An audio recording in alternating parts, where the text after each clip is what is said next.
Before the first line of Goethe's masterpiece Faust is even spoken, before we even meet the famous scholar or the devil, Goethe does something really interesting.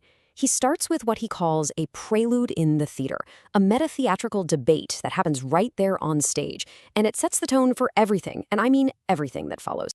And right at the heart of this prelude is this timeless question, one that every single creator, every artist, every entrepreneur still wrestles with today. Do you create for pure, unadulterated artistic expression, or do you create something that's gonna be a commercial success?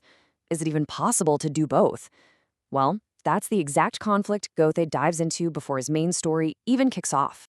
So here's our game plan for this explainer. We're gonna start by unpacking that timeless conflict. Then, we'll meet the three key characters who really bring it to life.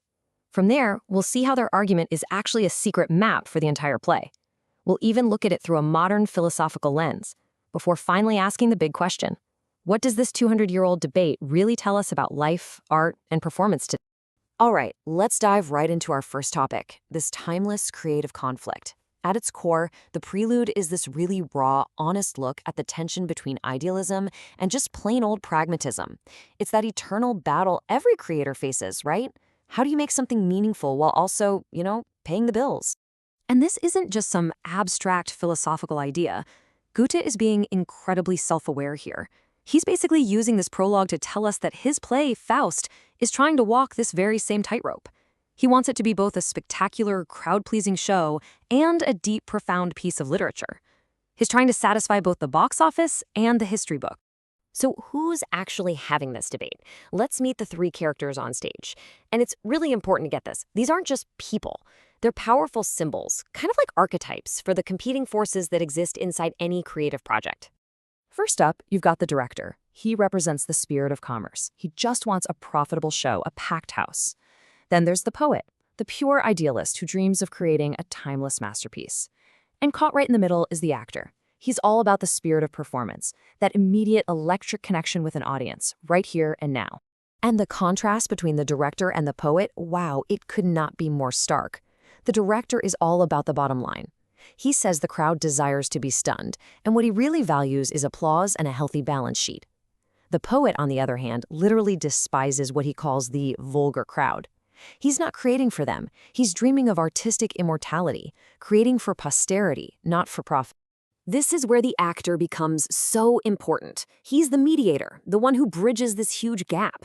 He's not worried about profit margins or what people will think in 100 years. He's focused on the immediate joy of performance. He's the one who argues that great theater needs it all, the highbrow stuff and the lowbrow fun. He basically tells them to stop arguing in the abstract and to plunge into the thick of real, messy human life. Okay, moving on to our third section. And this is where things get really, really clever. Because the way this whole argument ends isn't just a simple conclusion. Goethe uses it to hide a secret roadmap for the entire epic play that's about to unfold. So after listening to the poet and the actor, the director has basically had enough. He's impatient, he cuts the debate short, and he lays down the law. He tells the poet he wants it all, the entire scope of creation.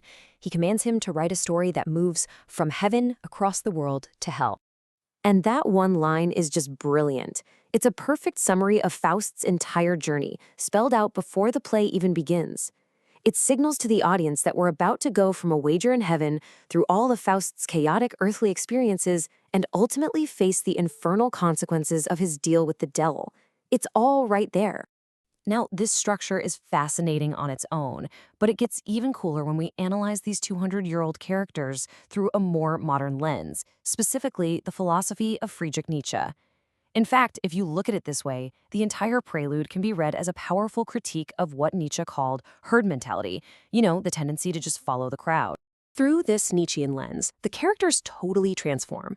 The director, with his obsession with pleasing the masses, becomes the last man, a figure who just wants comfort and easy entertainment, avoiding any real struggle. The poet, well, he becomes a decadent, a romantic idealist so stuck on the past that he's too weak to create new values for the present.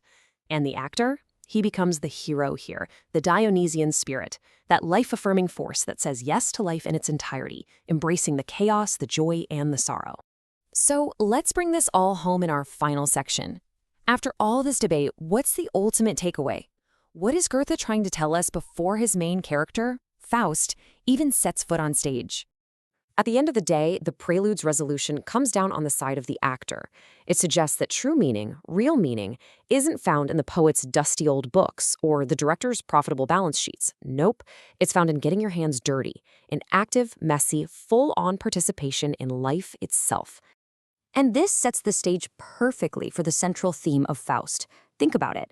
Faust, the scholar, is sick and tired of dry academic knowledge. He makes his deal with the devil for one reason.